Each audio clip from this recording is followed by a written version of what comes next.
Сәлеметсіздер ме? Бүгінгі сабақтың тақырыбы демографиялық көрсеткіштерді есептеу. Мысалы, Қазақстан мысалында алатын болсақ, демография дегеніміз не?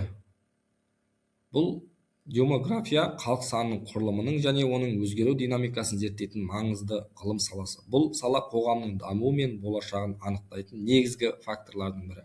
Мысалы, халық саны Қазақстанда 2024 жылы халық саны 20 миллионнан адамнан асса, халық және ауылдық тұрғындардың үлесіне келетін болса, қалаларда 62%, ауыл жерлерде 38% құрауы мүмкін, Сонымен қатар халық санының негізгі көрсеткіштеріне келетін болсақ, туғандар саны 2024 жылы мысалы қанша нәрсе пайызы күнделікті өсіммен келіп тұрады, қайтыс болғандар саны мысалы жыл ішінде 11 мың 867 адам қайтыс болды.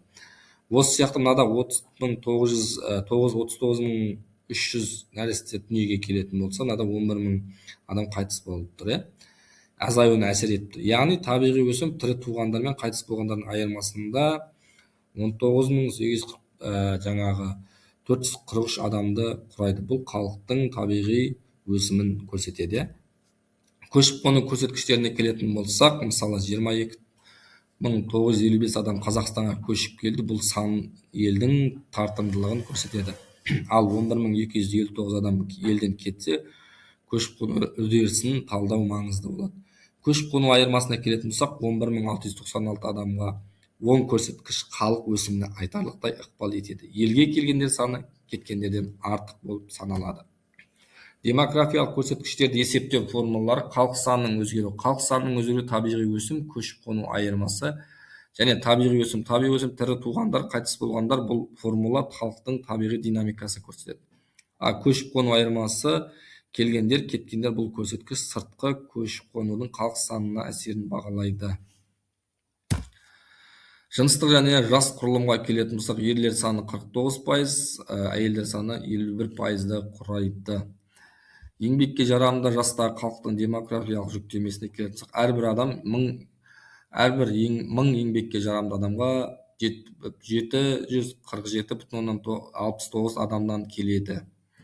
Сонымен қатар Қазақстандағы өңірлік демографиялық ерекшеліктерге келетін болсақ, жоғары урбанизация, қалалық тұрғындардың ең көп үлесі Қарағанды 81,6% және Ұлытау 79,2%-ды облыстарда шоғырланған. Төмен урбанизация, мысалы қалалық тұрғындардың ең аз үлесі Алматы 19,6% және Түркістан облысында 24,8% облыстарда кездеседі.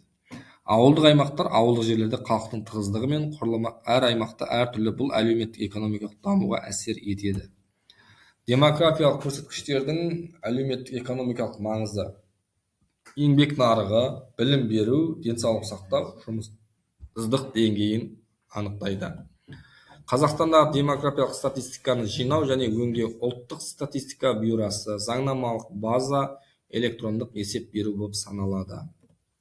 Қорытындылай келе, демография болашаққа бағдар. Бұл біздің болашағымызда демографиялық көрсеткіштерді дұрыс есептеу және талдау Қазақстанның тұрақты дамуын қамтамасыз ету, тиімді мемлекет саясатты жоспарлаудың негізі.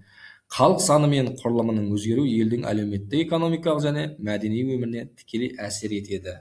Сондықтан статистикалық деректерге сүйеніп, нақты шешімдер қабылдау біздің Қазақстанымыз үшін, болашағымыз үшін өте маңызды болып саналады.